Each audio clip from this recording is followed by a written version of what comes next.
سلام به چنل فالنوژین، خوش اومدین. امیدوارم هر کجا هستین خوب و خوش و سلامت باشین. امروز هم یه ریدینگ دیگه با تاروت قاصور داریم با این نیت که کسی که پروفایل شما رو چک میکنه کیه. هر زمانی که ویدیو رو ببینید براتون پیام داره، فالهای من هیچ کدوم زمان ندارم. براتون میبینم کسی که شما رو چک میکنه در خط گذشته یک مسیری رو با هم دیگه طی کردیم. نمیگم لزوما پارتنر احساسی شماست، ولی میتونه برای بعضیاتون باشه. بیشتر انرژی بلا تکلیفی که در حال حاضر با هم دارید رو میبینم. کسی که به هر حال الانم دورادور انگار از همدیگه خبر دارین، دورادور میتونه این فرد مثلا شما رو چک کنه، توی فضای مجازی همدیگه رو دنبال میکنید ولی مثلا با همدیگه حرف نمیزنید. شاید دورادور همدیگه رو میبینین یا یک دوست مشترکی بین شما وجود داره که از شما به این فرد خبرهایی بده یا شما از این فرد یه سری خبرها رو بتونی به دست بیاری.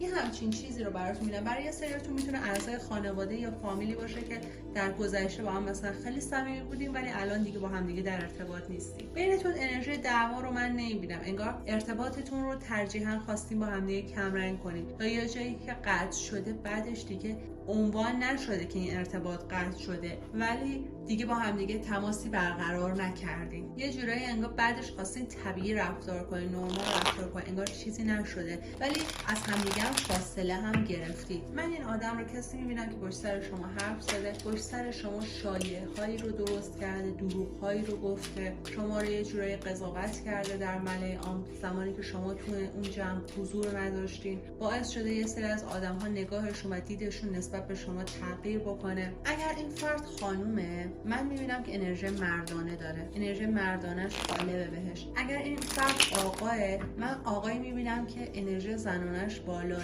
میدونی منظورم چیه؟ یعنی مردهایی که مثلا خاله زنکن یا زنهایی که خیلی کارهایی که انجام میدن کارهای مردانه ایه و کارهای مردانه رو مسئولیتش رو به دوش میکشن. یه همچین شخصیتی این فرد داره. دلیل اینکه این فرد شما رو چک میکنه اینه که میخواد بدونه که شما از لحاظ احساسی با چه کسی در ارتباط هستی، با چه کسی در ارتباط نیستی، دوستان نزدیک شما کیان، خانواده شما چیکار میکنن، هر آن چیزی که منتشر میکنید رو دنبال میکنن که ببینن توی زندگیتون چه خبره.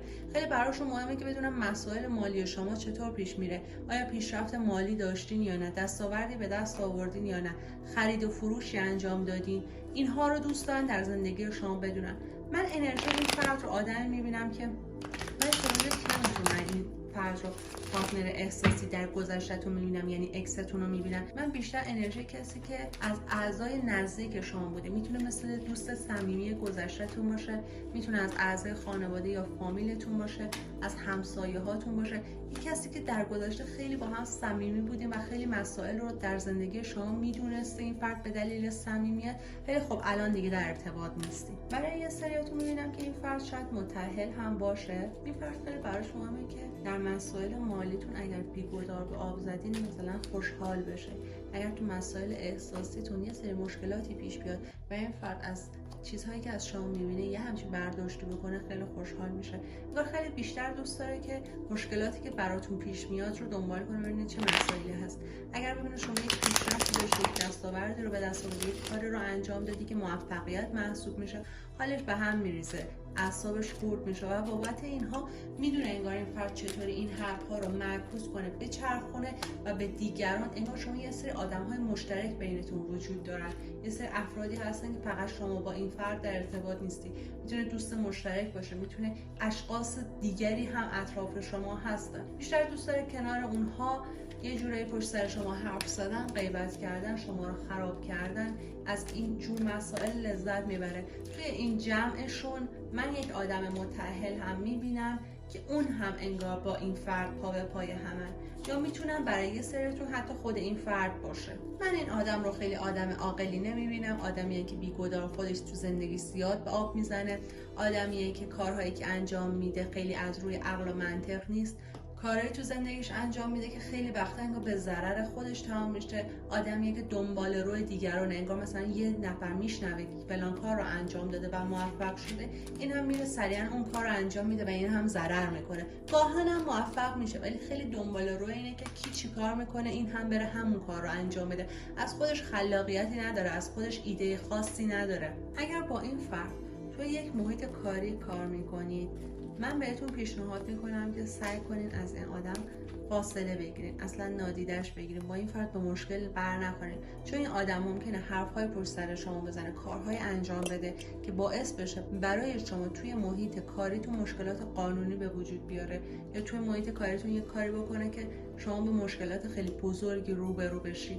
اگر با این فرد تو محیط کاری هستین، بهتون پیشنهاد میکنم یه فکری در مورد این فرد بکنید که اصلا با این فرد دچار مشکل نشین، حرف این فرد روی دیگران اونقدر نتونه تاثیر بذاره. حالا بنابر شرایط خودتون و شخصیت خودتون و شخصیت این فرد یک تصمیمی رو خودتون بگیرید. من رو میبینم این فرد خانواده‌اش رو دوست داره، خیلی مسئولیت خانواده‌اش رو هم قبول میکنه، خیلی کارها براشون انجام میده، ولی انگار نسبت بهشون دلسرد، انگار نسبت بهشون کلاپس، خسته است، اعصابشون رو نداره، حوصله‌شون رو نداره، ولی در عین حال دوست داره براشون کاری هم انجام بده، ولی انگار روابط خوبی بین این فرد و خانواده‌اش نیست. برای یه سریاتون میبینم که این فرد اگر آقا باشه، حالا شما بنابر شرایط خودتون تشخیص بدین که این فرد آقا یا خانمه. اگر این فرد آقا باشه، آقایی هستش که دوست داره با شما یک ارتباطی رو مجددا شکل بده. این هیچ ربطی نداره که شما خانم باشی یا آقاها، نسبت به شرایط خودتون باید تشخیص بدین. اگر این فرد آقا هستش، در خط گذشته ارتباطش با شما کمرنگ شده، این فرد دوست داره دوباره با شما در ارتباط باشه، دلش برای انگار یه سری روزهایی که با هم دیگه در گذشته سپری کردین تنگ شده، شما هم انگار یه سری کارهایی در گذشته براش انجام میدادی که دوست داره این رابطه به اون روزها برگرده، بخواد با شما یک تماسی بگیره، با شما یک ارتباطی رو شروع بکنه. این فرد رو هم من برای یه سریاتون میبینم، ولی انرژی اون توضیحاتی که قبل از این فرد بهتون دادم پررنگ‌تر بود، توضیحات بیشتر در راستای اون بود، توضیحات کارت ها، ولی این فرد هم این گوشه برای شما افتاده، میتونه برای یه سریاتون وجود داشته باشه. خب فالتون تموم شد، امیدوارم هر کجا هستین خوب و خوش و سلامت باشین. الهی تا جهان باشد به شادی در جهان باشی، الهی از بلاها لحظه لحظه در امان باشی، مراد و مطلبت را من نمیدانم خدا داند، الهی که از حاجت بگیران خدا باشی.